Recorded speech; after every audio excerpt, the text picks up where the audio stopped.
Hello my dear students, how are you all. So students, आज हम लोग ये वीडियो जो बना रहे हैं, जो वीडियो आज आपके सामने आएगा, वो वीडियो होगा for the students of class 12 and the students of class 12। आप लोगों को पता है हम लोग कौन सा टॉपिक डिस्कस कर रहे थे। हमने पिछले 2-3 वीडियोस में डिस्कस किया था admission of a partner. And students, admission of a partner में हम लोगों ने डिस्कस किया calculation of new profit sharing ratio, calculation of sacrificing ratio, treatment of goodwill and last term पे हम लोगों ने पढ़ा था रिवैल्यूएशन अकाउंट का ट्रीटमेंट।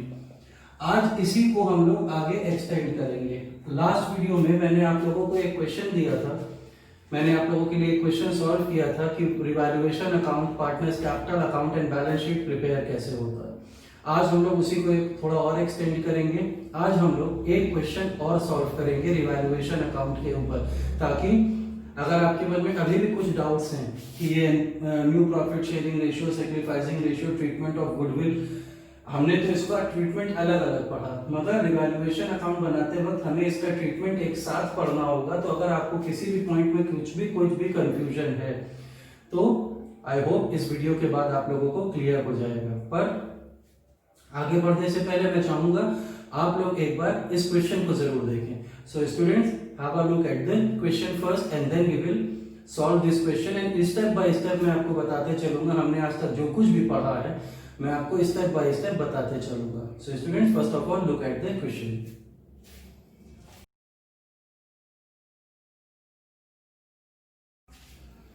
So students, आप लोगों ने क्वेश्चन देखा और अब क्वेश्चन देखने के बाद हम लोग इसको सॉल्व करना शुरू करते हैं। अब जैसा कि आपके क्वेश्चन में लिखा हुआ है that A and B are two partners, you are having two partners A and B and their ratio is 2:1 and a new partner is admitted in the firm C for 1/5 share in the profit। इतना ही आपके question में लिखा हुआ है। कहीं question में language ने use की है that A surrendered his share या B surrendered 1/4 of his share या C acquired 1/3 from A 1/4 from B, ऐसा कुछ भी नहीं लिखा है। नॉर्मल सिंपल सी लैंग्वेज में लिखा है that A and B are partners for 2:1 and C is being admitted for 1/5।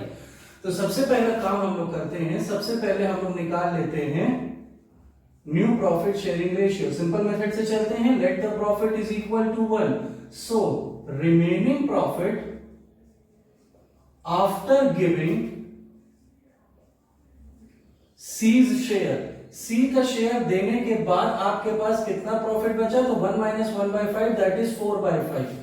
C को प्रॉफिट देने के बाद आपके पास 4/5 का प्रॉफिट बचा and this 4/5 profit will be distributed between A and B in the ratio of 2:1। So A's new share will be 2/3 into 4/5 and B's new share will be 1/3 into 4/5, so it will be 8/15, this will be 4/15 and C's share is already being given in the question 1/5। तो NPSR कितना बन गया, 8/15 is to 4/15 is to 1/5। 15 में convert करेंगे तो into 3, तो ये हो जाएगा, ये भी 15 हो गया, यहाँ 3 आ गया, ये बन गया आपका। तो आपका एनपीएसआर बना 8:4:3। अब न्यू प्रॉफिट शेयरिंग रेशियो को कैलकुलेट करने के बाद second work we have to do, we have to calculate the sacrificing ratios of A and B. And sacrificing ratio को कैलकुलेट करने का फॉर्मूला होता है old minus new, that is 2/3 - 8/15 and 1/3 - 4/15। LCM 15 आ जाएगा। 10 - 8 is equal to 2/15 and 5 - 4 is equal to 1/15 and the sacrificing ratio of A and B will be 2:1। So the first step जो आपको करना है वो आपको करना है, you will calculate the new profit sharing ratio जो कि मिला 8:4:3 और दूसरा स्टेप आप कैलकुलेट करेंगे sacrificing ratio जो मिला 2:1। अब स्टूडेंट्स, मैंने आपको बताया था लास्ट वीडियो में कि हम अगला ट्रीटमेंट जो करते हैं वो करते हैं treatment of old reserves, old accumulated profits या old goodwill which is already appearing in the balance sheet. अगर पुरानी बैलेंस शीट में सी के एडमिशन के टाइम पर जो ए और बी की बैलेंस शीट थी, अगर उसमें किसी भी तरह का कोई भी पुराना प्रॉफिट या कोई पुराना रिजर्व गिवन है, that will be distributed between old partners in their old ratio. Why? क्योंकि वो जो रिजर्व्स है, वो जो प्रॉफिट है, वो जो गुडविल है, वो किसने अर्न की है? ए और बी ने। तो उस पे सी का भी कोई अधिकार नहीं होता है, इसीलिए हम उसको ए और बी में बांट देते हैं। सी के एडमिशन के बाद अब जो बैलेंस शीट बनेगी और अगर उसमें किसी भी तरह का कोई भी रिजर्व या कोई भी प्रॉफिट आता है तो उसमें सी का हिस्सा होगा। सी के एडमिशन से पहले किसी भी तरह के किसी भी प्रॉफिट या रिजर्व में सी का हिस्सा नहीं होगा। एक बार आप लोग अगर अपनी बैलेंस शीट पे ध्यान दें तो आपको बैलेंस शीट में liability side profit and loss account का बैलेंस दिया है, पीएल अकाउंट का बैलेंस दिया हुआ है, कितना? ₹12,000। और ये कौन सी साइड दिया है? Liability side. अगर लायबिलिटी साइड दिया है तो ये कौन सा बैलेंस है? Credit balance. इसका मतलब प्रॉफिट का बैलेंस है, मतलब आपको 12,000 रुपए का प्रॉफिट का बैलेंस आपकी पुरानी बैलेंस शीट में है। अच्छा, यही अगर पीएल बैलेंस लायबिलिटी साइड की जगह एसेट साइड पे होता तो ये डेबिट बैलेंस होता, ये लॉस का बैलेंस होता। जिस तरह से प्रॉफिट्स पुराने पार्टनर में बटेंगे भाई, उसी तरीके से लॉस भी पुराने पार्टनर्स के बीच में डिस्ट्रीब्यूट किए जाएंगे। So this balance of profit of ₹12,000, it will be distributed between A and B in their old ratio, that is 2:1। यानी A को मिलेगा 12,000 रुपीज का 2/3 और B को मिलेगा 12,000 रुपीज का 1/3। यानी A को कितना मिलेगा? 8,000 एंड B को कितना मिलेगा? 4,000। Clear students? और आपको अपनी बैलेंस शीट में अगर आप एसेट साइड देखेंगे तो एक गुडविल भी गिवन है, ओल्ड गुडविल। कितने रुपए की गिवन है? Old goodwill is appearing already in the books of account ₹24,000।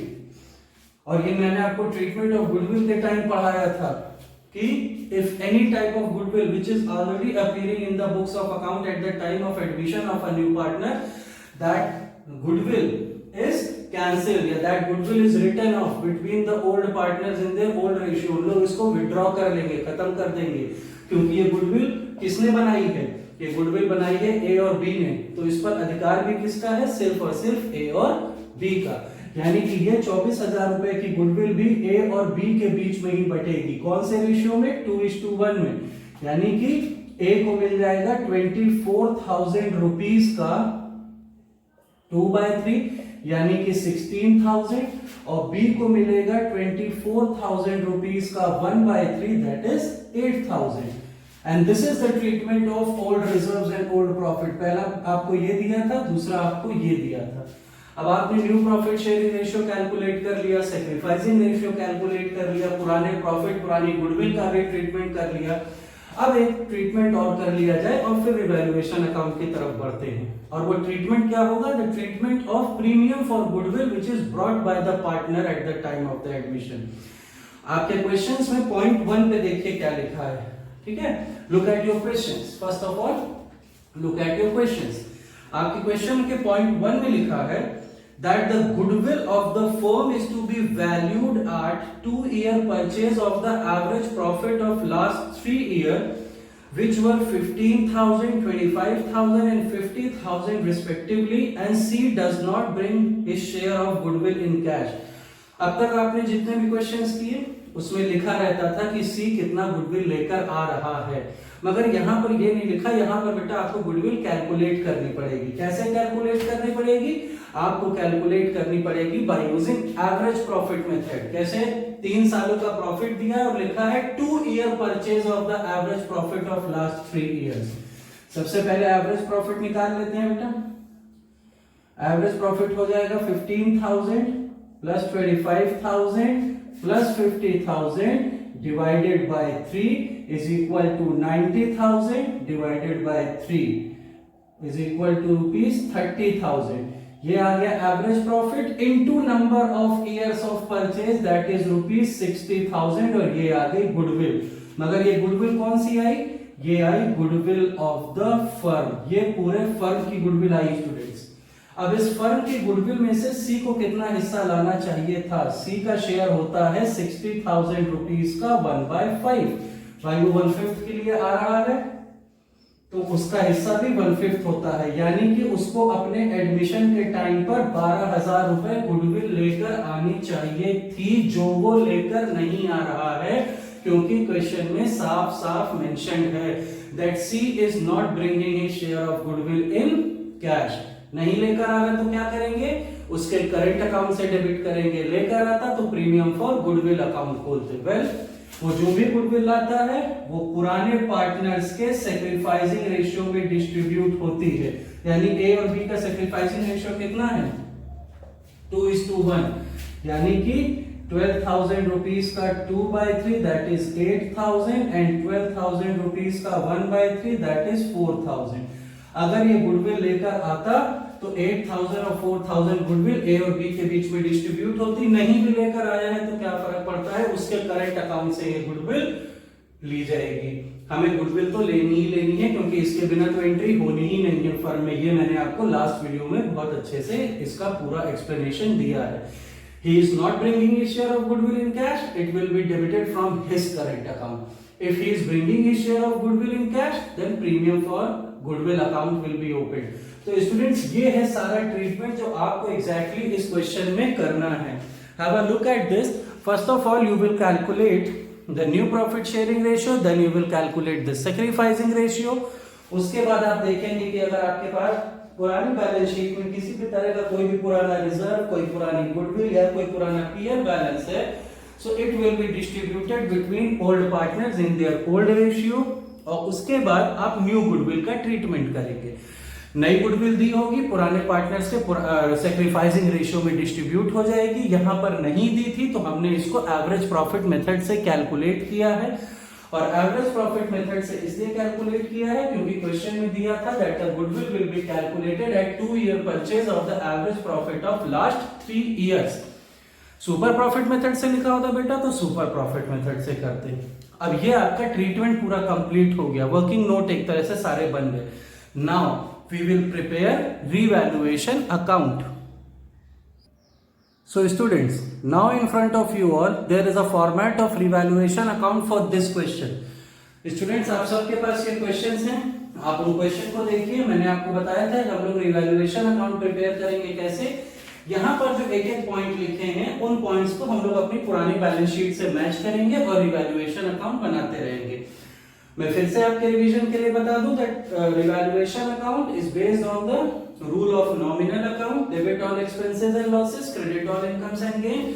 अगर आपको याद है तो वेल एंड गुड, नहीं याद है तो मैं आपके लिए एक बार फिर से लिख देता हूं that if the value of the assets are increasing it will be written on the credit side, and if the value of the assets are decreasing it will be written on the debit side, and if the value of liabilities are increasing it will be written on the debit side, and if it is decreasing it will be written on the credit side, है ना। हमें सिर्फ अपना profit और loss देखना है। तो अगर आप पॉइंट सेकंड देखें that stock to be discounted at 10%, मतलब स्टॉक की जितनी भी वैल्यू है वो 10% कम पे सेल होगा, या उसकी वैल्यू 10% कम हो गई है, या उसमें आप 10% आपको जब भी बेचेंगे डिस्काउंट देना पड़ेगा। डिस्काउंटेड का मतलब 10% का डेप्रिसिएशन लग रहा है।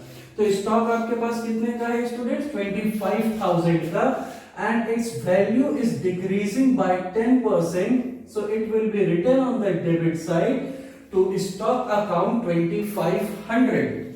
Clear student. उसी में आगे लिखा है provision for doubtful debts to be reduced by 1000। अब जरा ऊपर बैलेंस शीट पे ध्यान दें, डेटर्स के नीचे जो प्रोविजन बना हुआ है वो 3,500 का है। ये बता रहे हैं it is to be reduced by 1,000 रुपए कम कर दो। अब इसमें ध्यान देना है, बाय और टू में दो तरह की लैंग्वेज होती है। रिड्यूस्ड बाय 1,000 यानी 1,000 रुपए से कम होगी, ठीक है स्टूडेंट। एंड रिड्यूस्ड टू 1,000 मतलब 1,000 रुपए तक या 1,000 रुपए तक ही बचा। दोनों में फर्क है। अगर यहीं पे लिखा होता कि that the provision will be reduced to 1,000, मतलब नया प्रोविजन 1,000 का है और 3,500 का बना रखा है, यानी 2,500 हम लोग को कम करना है। यहां लिखा है रिड्यूस्ड बाय 1,000 यानी 1,000 रुपए उसमें से कम कर दो। 3,500 का था 1000 कम कर देंगे, 2500 बचेगा। And provision is a liability for us, 3500 से वो 2500 पर आ रहा है, 1000 रुपए कम हो रहा है, यानी decrease in the value of liability, it is a profit for us. So by provision for doubtful debts 1000 increase हो रहा होता तो इधर आता, डिक्रीज हो रहा है तो क्रेडिट साइड आ गया। आगे देखिए बेटा, फिक्सचर्स आर वैल्यूलेस, मतलब ऊपर जो बैलेंस शीट में 7500 रुपए के फिक्सचर्स दे रखे हैं वो वैल्यूलेस हो गए। वैल्यूलेस का मतलब उनकी वैल्यू हो गई 0, यानी 7500 के थे और पूरे का पूरा 7500 रुपए का डिप्रिसिएशन इस पे लग गया, तो वैल्यू 0 हो गई। Decrease in the value of asset, it will be recorded on the debit side. Next, a bill for rupees 500 for electric charges have been omitted to be recorded। भाई 500 रुपए का एक बिल था जिसको हम रिकॉर्ड करना भूल गए हैं। इलेक्ट्रिक चार्जेस थे 500 के जो हमें पे करने थे, हमने नहीं पे किए, आउटस्टैंडिंग हो गया ना। सो 2 outstanding bill for electric charges, unrecorded liability है, रिकॉर्ड करना भूल गए थे तो रिकॉर्ड कर रहे हैं। अनरिकॉर्डेड लाइबिलिटी भी हमारी डेबिट में ही आएगी क्योंकि आप इसको रिकॉर्ड कर रहे हैं, तो it will increase the value of the liabilities. And the last point is that there is a claim against damages, तो to claim for damages which is to be paid. कितने रुपए का पे करना है? 1500 रुपए का, यानी 1500 रुपए का आपको एक क्लेम है which is to be paid in the future, मतलब आगे तो पे करना ही है ना, तो वो हमारे बेटा 1500 रुपए ये भी हमारी लाइबिलिटी ही है।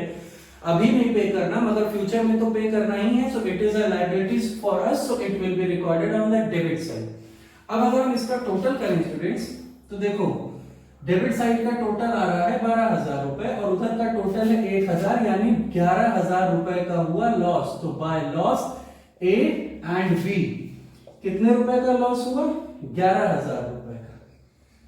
Bye the total of the debit side is more than the total of the credit side, मतलब इस बार हमारे लॉस ज्यादा हुआ, हमको प्रॉफिट कम हुआ, तो हमको टोटल लॉस हो गया। और ये मैंने आपको लास्ट वीडियो में भी बताया था कि जब भी हम अपने एसेट्स एंड लायबिलिटीज को रिवैल्यू करते हैं और उस पर जो भी प्रॉफिट या लॉस होता है, तो उस प्रॉफिट और लॉस पर भी अधिकार सिर्फ और सिर्फ पुराने पार्टनर का ही होता है, क्योंकि ये सारे एसेट्स और लायबिलिटीज किसने बनाई?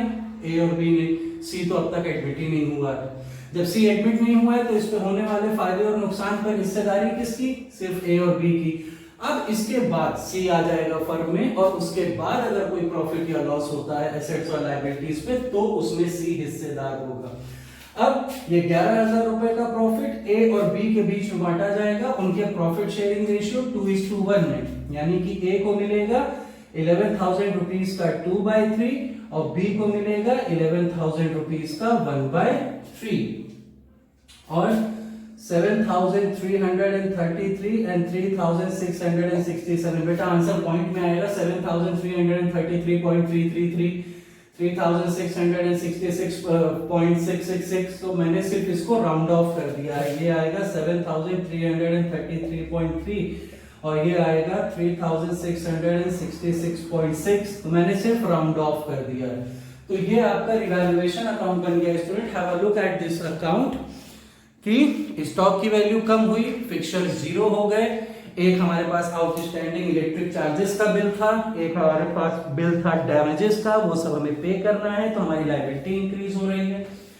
प्रोविजन जो पहले 3,500 का था अब वो सिर्फ 2,500 का ही बचेगा, क्योंकि 1,000 रुपए हम लोग कम कर रहे हैं, तो इस वजह से वो क्रेडिट पे आया है। दोनों साइड की बैलेंसिंग करने के बाद 11,000 का लॉस आया, which is distributed between A and be in their profit sharing ratio, in fact in their old ratio. Now we will prepare the partners capital account for this question. So students, now you have a partners capital account of this question in front of you all. और अब हम लोग जो partners capital account बनाएंगे वो 3 partners का बनाएंगे, A B और सी का, क्योंकि अब हमारे पास पार्टनर्स हो गए 3। अब जितना काम हम लोग ने अब तक किया तो एक एक करके यहाँ पर लिखना शुरू कर देते हैं स्टूडेंट्स। सबसे पहले पुराने पार्टनर के कैपिटल बैलेंसेस। अगर आप लोगों के पास क्वेश्चन है तो have a look at the question.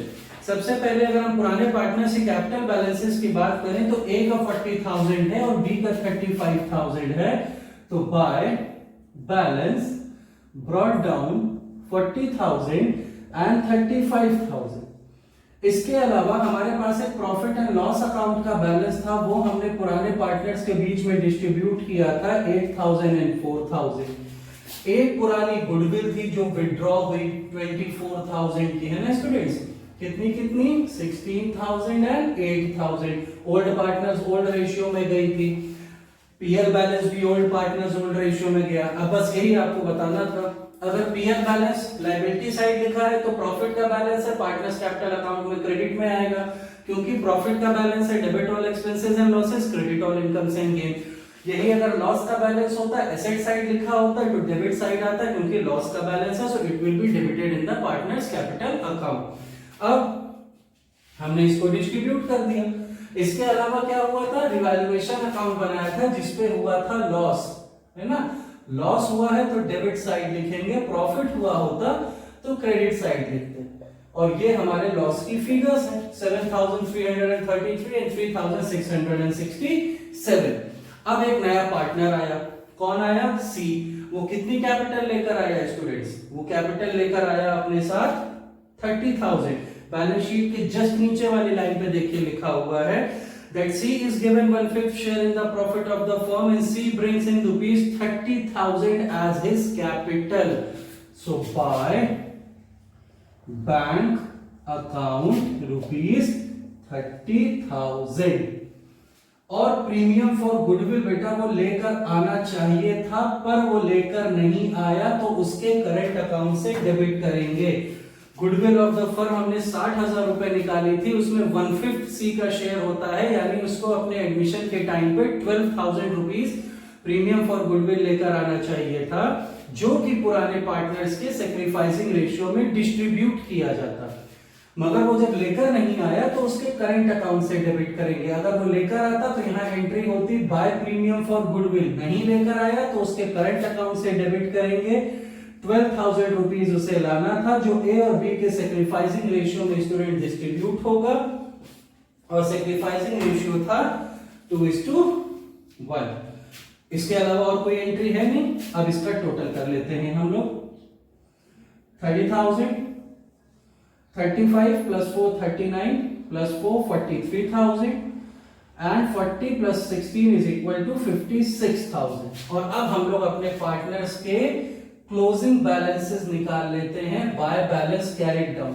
Closing balances क्या मतलब? क्लोजिंग बैलेंसेस मतलब अब भाई हमारे क्लोजिंग बैलेंसेस का मतलब होता है स्टूडेंट्स कि अब हमारे पार्टनर्स के कैपिटल बैलेंसेस चेंज हो जाएंगे। भाई पहले एक को 40,000 था, फिर उसको पीएल का बैलेंस मिला, सी के करंट अकाउंट से उसको मिला, उसने गुडविल विड्रॉ की तो उसका चेंज हो गया। तो कौन से उसके नए कैपिटल बैलेंसेस होंगे जो नए बैलेंस शीट बनेगी ए बी और सी की, जो उसमें लिखा जाएगा 56,000 minus 16 minus 7,333, 43,000 minus 8,000 minus 3,667। और इसको माइनस करने के बाद ये जो बैलेंस कैरिड डाउन आया आपके तीनों पार्टनर्स का, ये क्या है? ये है इनके न्यू कैपिटल्स, जो कि आप न्यू बैलेंस शीट में दिखाएंगे। So in front of you all now is the partners capital account of this question students. सबसे पहले पुराने पार्टनर्स के बैलेंसेस लिखे, फिर जो भी हमने ट्रीटमेंट किए थे, जैसे ओल्ड गुडविल का ट्रीटमेंट किया था, है ना, पीएल अकाउंट का ट्रीटमेंट किया था, रिवैल्यूएशन अकाउंट पे हमें लॉस हुआ उसका ट्रीटमेंट किया, उसके बाद सी आया तो अपनी कैपिटल लेकर आया, प्रीमियम फॉर गुडविल वो लेकर नहीं आया तो उसके करंट अकाउंट से डेबिट की, और हमने अपने तीनों पार्टनर्स के नए बैलेंसेस कैपिटल के कैलकुलेट कर दिए। Now in this question students, now we will prepare the new balance sheet of the new firm, जिसमें होंगे 3 पार्टनर ए बी और सी।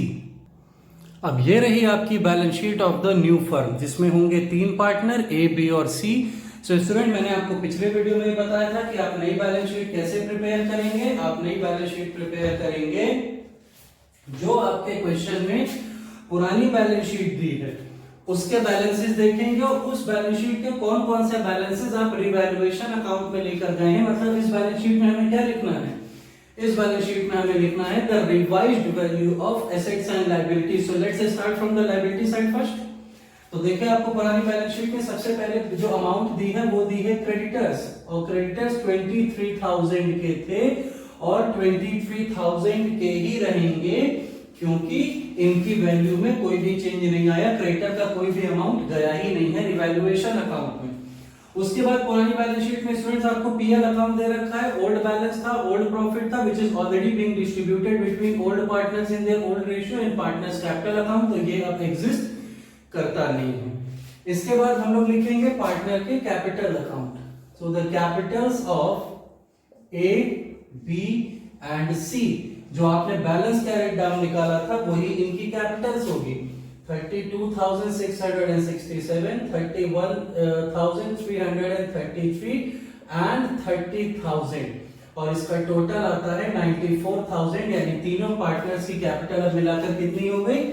94,000। ठीक, दूसरी साइड चलते हैं। सबसे पहले दिया है cash in hand 22,000 and cash in hand के में कोई भी चेंज नहीं आएगा, वो 22,000 था और 22,000 ही रहेगा। अगले हैं debtors 35,000 and the debtors are of 35,000। इसमें से माइनस हुआ है प्रोविजन, अगर आप लोग पुरानी बैलेंस शीट पे ध्यान दें 3,500, मगर रिवैल्यूएशन अकाउंट में देखो 1,000 रुपए का प्रोविजन क्रेडिट साइड में लिखा है, उसका मतलब 1,000 रुपए से प्रोविजन को रिड्यूस किया गया है, यानी हमारा नया प्रोविजन कितने का है? 2,500 का, और अब डेटर की हमारी नेट वैल्यू बचती है 32,500। The next thing is stock, जो था 25,000 का, मगर इसमें से माइनस किया गया डेप्रिसिएशन, कितना? 10%, 2,500 का, तो ये कितने का बचा? 22,500 का। रिवैल्यूएशन अकाउंट से मैच करते चलिएगा, स्टॉक को डेबिट साइड लिखा था 2,500 से, it means that the value of the stock is decreasing by 10%, 2,500। Stock के बाद फिक्सचर्स वो नहीं आएंगे। कारण क्या है फिक्सचर्स नहीं आएंगे? क्योंकि फिक्सचर्स की वैल्यू 7,500 है और नीचे लिखा है that the value of the fixtures are valueless, they have become valueless, उनकी वैल्यू 0 हो गई। हमने देखिए रिवैल्यूएशन में पूरा 7,500 लिखा हुआ है डेबिट साइड, यानी अब फिक्सचर्स हमारे पास बचे ही नहीं, their value have become 0, so they will not appear in the new balance sheet. Next part लिखा हुआ है बेटा goodwill, old goodwill, it is already being withdrawn by the old partners in their old ratio, तो बन गई balance sheet. अब जरा match करो रिवैल्यूएशन अकाउंट से। डेटर का प्रोविजन यहां लिख लिया, स्टॉक लिख लिया, अभी और क्या लिखा? अभी दो चीजें बाकी हैं रिवैल्यूएशन अकाउंट से अगर देखी जाए तो। कौन सी वो दो चीजें बाकी हैं भाई? 500 रुपए का आउटस्टैंडिंग बिल था, आउटस्टैंडिंग इलेक्ट्रिसिटी बिल कितने का था? 500 का, एंड क्लेम फॉर डैमेजेस भी तो लिखा था, ये भी तो लायबिलिटी है, न्यू लायबिलिटी है, तो नई बैलेंस शीट में आएगी। भाई आउटस्टैंडिंग इलेक्ट्रिसिटी बिल अनरिकॉर्डेड था एंड क्लेम फॉर डैमेजेस हमको फ्यूचर में पे करना है, तो अभी ये भी आउटस्टैंडिंग है, इसलिए ये भी अनरिकॉर्डेड था। So now both the unrecorded liabilities are now recorded in the new balance sheet. इसके अलावा स्टूडेंट्स एक चीज और यहाँ आएगी, और वो चीज होगी सी का करंट अकाउंट। सी का करंट अकाउंट हम लोग ने कितने रुपए से डेबिट किया था? 12,000 से। C's current account 12,000। आप जब भी अपने पार्टनर्स कैपिटल अकाउंट में करंट अकाउंट के बैलेंसेस खोलेंगे तो वो करंट अकाउंट के बैलेंसेस हमेशा बैलेंस शीट में दिखाए जाते हैं। अब उसका सीधा सा लॉजिक है, एसेट की साइड क्यों लिखते हैं, लायबिलिटी साइड कब लिखते हैं? अगर करंट अकाउंट का बैलेंस क्रेडिट में है तो ये एसेट साइड आएगा, अगर ये डेबिट में है तो लायबिलिटी साइड जाएगा। सीधी बात, डेबिट बैलेंसेस लायबिलिटी होती हैं, क्रेडिट बैलेंसेस एसेट्स होते हैं, इतना याद रखिएगा। ठीक, अब देखो पार्टनर्स कैपिटल अकाउंट की अगर बात करें तो ये डेबिट, ये क्रेडिट साइड है, ये डेबिट साइड है। तुमने पार्टनर्स कैपिटल अकाउंट में इसी साइड पे खोला था करंट अकाउंट, सिर्फ बस इस साइड वाला इसी साइड उतार देना बैलेंस शीट में, इस साइड वाला इसी साइड उतार देना बैलेंस शीट में। अगर नहीं समझ में आ रहा है तो सिंपल लॉजिक, डेबिट खोला है तो डेबिट के नीचे लायबिलिटी साइड होती है, क्रेडिट के नीचे एसेट साइड होती है, तो इधर वाला इधर ही उतरेगा, इधर वाला इधर उतरेगा बैलेंस शीट में। सिंपल सीधा लॉजिक। ज्यादा दिमाग लगाने की जरूरत ही नहीं। और नहीं तो अगर करंट अकाउंट का बैलेंस क्रेडिट है तो उसका मतलब वो एसेट है, इसलिए एसेट साइड लिखा। और अगर करंट अकाउंट का बैलेंस डेबिट है तो इसका मतलब वो लायबिलिटी है, तो वो लायबिलिटी साइड आता अगर डेबिट में खुला होता तो।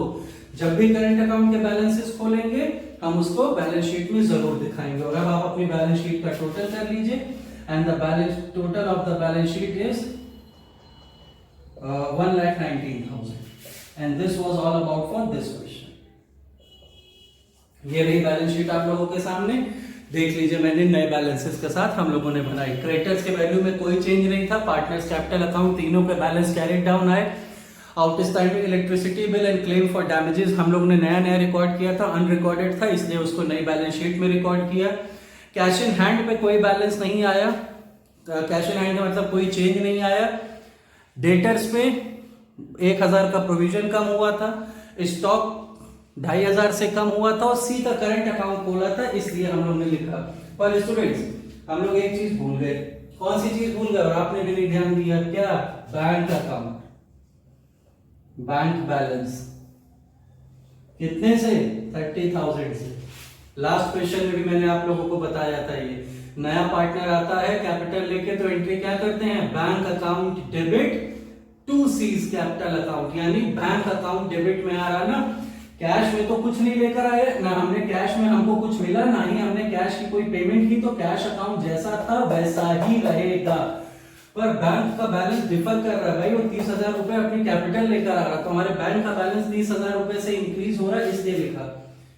प्रीमियम फॉर गुडविल लेकर आता तो वो भी इसी में ऐड होता, मगर प्रीमियम फॉर गुडविल नहीं लेकर आया है तो करंट अकाउंट से डेबिट किया है तो उसको भी रिकॉर्ड किया है। अगर मान लो ये प्रीमियम फॉर गुडविल कैश में आई होती तो बैंक बैलेंस कितना होता? 42,000, 30 + 12 42,000। समझ में आया? ये एक चीज ध्यान रखिएगा, ये पॉइंट बैंक बैलेंस और ये पॉइंट करंट अकाउंट।